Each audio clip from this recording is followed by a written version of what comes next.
To high school baseball tonight, the 32nd annual McDonald's All-Star Games at Dozer Park. Let's supersize the highlights, beginning with the big school game, East versus West, and the East strikes early. First inning, Washington's Gavin Lawrence, the high hopper that hops over the third baseman, drives in a pair. The Eureka duo of Austin Wiegand and Slater Wilcox both score. Still in the first inning, it's game MVP Ethan Krutke of East Peoria with the RBI hit, scoring his East Peoria teammate Kurt Sosnowski made it 3-zip. Looked like more trouble, but Canton's Braden Munson with the nice catch out there in left field for the West, but the East kept coming. Second inning, Dave Hartwell with a triple. Wiegand will score his second run of the game. Then watch Tate Rowley. He's been recruited to Bradley to pitch. He's also a real good hitter, and he might be on the track team. He's going to circle the bases for the inside the park homer. Look at him go!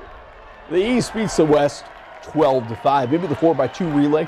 In the small school all-star game, the South had a Illini Bluffs pitcher, Josh Vaughn. Just like Tate Rowley, he's headed to Bradley, and he was bringing the smoke, the gas. Strike three looking right there for Vaughn from Illini Bluffs. How about Bushnell Prairie City? Their shortstop, Dalton Strode. What a grab by Strode at shortstop.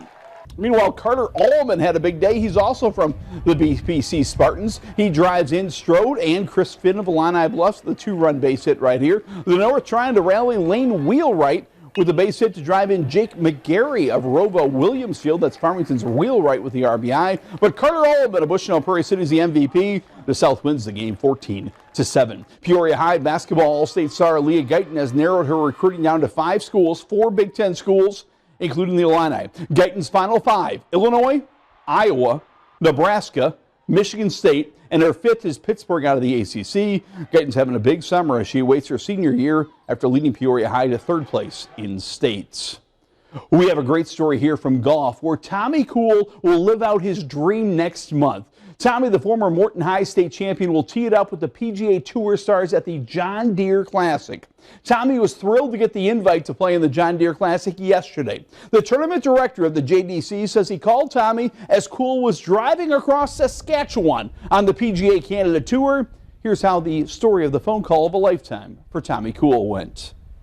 Picked up the phone, dialed him up, he answered. I said, hey, it's Andrew Lehman with the John Deere Classic. I promised you I'd check in with you one way or another on the sponsor's exemption. And I said, well, who's in the car with you? It's like my caddy. And I said, oh, they're good. I said, well, hey, you want us to send him a yardage book from the John Deere Classic so we can get an advanced scout? And it was dead silence for a little bit, and you could tell the emotion kicked in. And then it kind of hit in that, hey, I'm in the field. It's my first PGA Tour start, and what a moment for him. And you could tell how much it meant to him. And I did hear that maybe or maybe not his father last night might have had a couple tears in his eyes. I bet you Pop was crying a little bit. The John Deere Classic is July 5th.